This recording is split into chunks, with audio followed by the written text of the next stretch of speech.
Welcome to my channel. I am GDP, and today we have another episode of the Free-to-Play series. Unfortunately, a lot of the footage that I had recorded for the Chinese New Year's event got corrupted. I was kind of piling up a bunch of stuff through the New Year's event to try to put it into one video. Like I already did 274 scrolls. I made my Flora E3. I even pushed my Aspen Dungeon to Nightmare, and I also pushed my Tower of Oblivion all the way up to 504.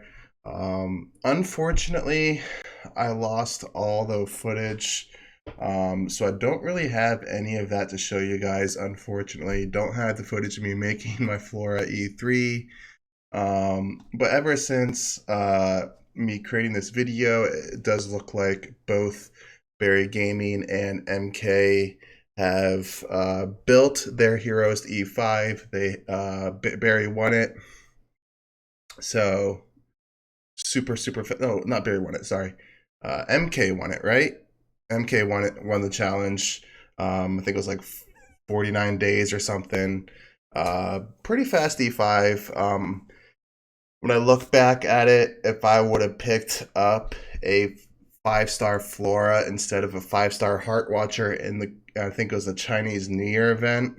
I forget whatever it was. There was like one where you could exchange any faction hero for 1,000 gems for an elite hero. I chose Heart Watcher because I didn't know what E5 I was going to pick. I just figured Heart Watcher would be a safe pick for PvE because I wasn't sure if I was going to get Heart Watchers. But this account has, as you can see, I got 2 Heart Watchers in my hero bags here. And in my shards, I have another 4 Heart Watcher copies here. So in the end, I didn't actually need that Heart Watcher. So unfortunately, I could be really close to an E5. I am 13 relics away from another copy in the relic store. And then maybe next week during the campaign, or not the campaign, the shelter event and the Imps Adventure, I might be able to get a 5-star chest to get another copy of the Flora. And that will be basically my last copy of Flora. And then I just need to build up some food, which I do believe I have. I just need to pick out which heroes I want to build for my food. But I should have pretty much all the things that I need once I do get those copies. So sorry guys about all the lost data. Kind of sucks here. I have 10 waiting here, so let's go ahead and click this a couple times. I did blow a bunch of gems into the Chinese New Year gem boxes. Primarily into all forest in hopes of maybe luckily getting a Flora copy. I wasn't expecting much. Sorry guys for that cough. Spit went down the wrong tube there.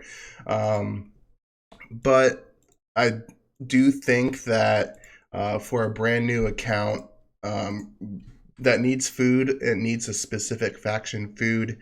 With the chances of getting that 6-star dummy and possibly getting an elite copy hero that you want, which is very small.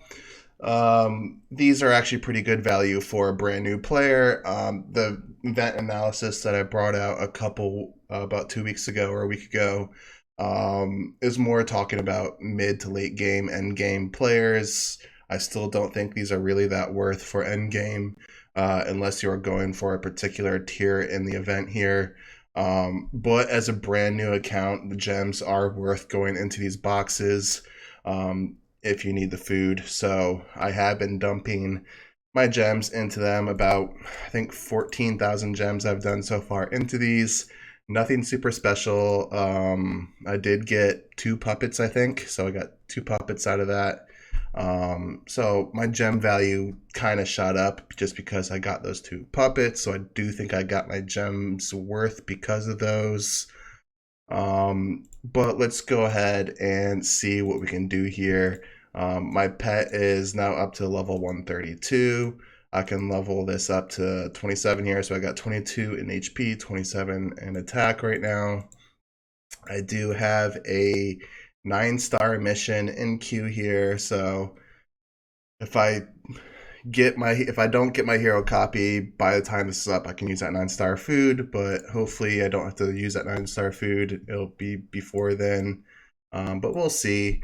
I do have my Seal Land up to stage 9. I don't think I'm going to be able to go any further right now just because I don't have Unbending Will, and this boss is starting to practically just one-shot my Flora, like just like that. So I don't think I can beat that right now until I'm E5. So I don't think I can move forward unless I would get like a more tanky hero for the front line. So my Seal Land is kind of stopped right there at Seal Land 9. I know Flora is not the best first E5 to go for, but it's what I'm using.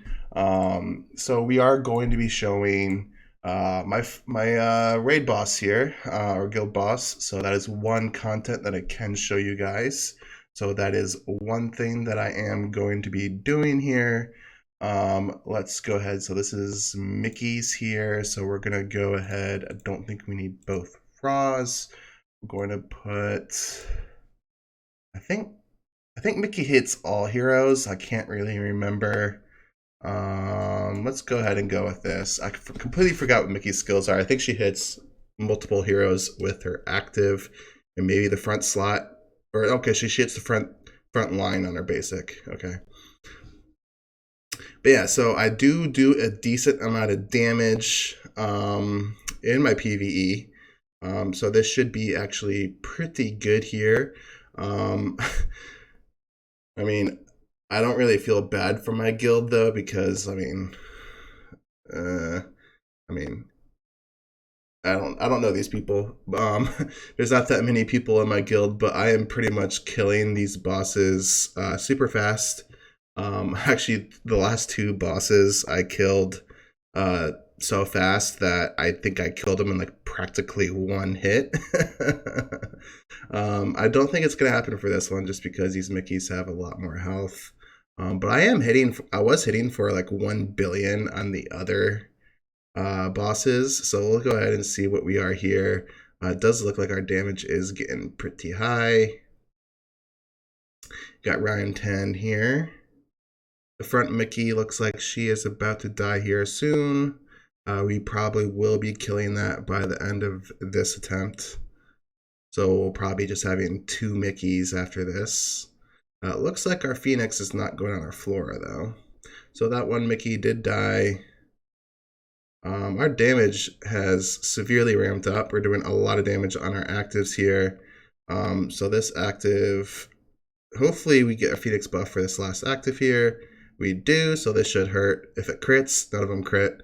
So we should be able to kill this in 1 more hit. Yeah, so we did 1.4 billion, 1.2 coming from Flora. As I was saying, so like this boss right here, I pretty much one-shot. Same with this one. As you can see, only 3 people hit it. I killed it before anyone was able to touch it. Sorry, guild, I guess. Sorry.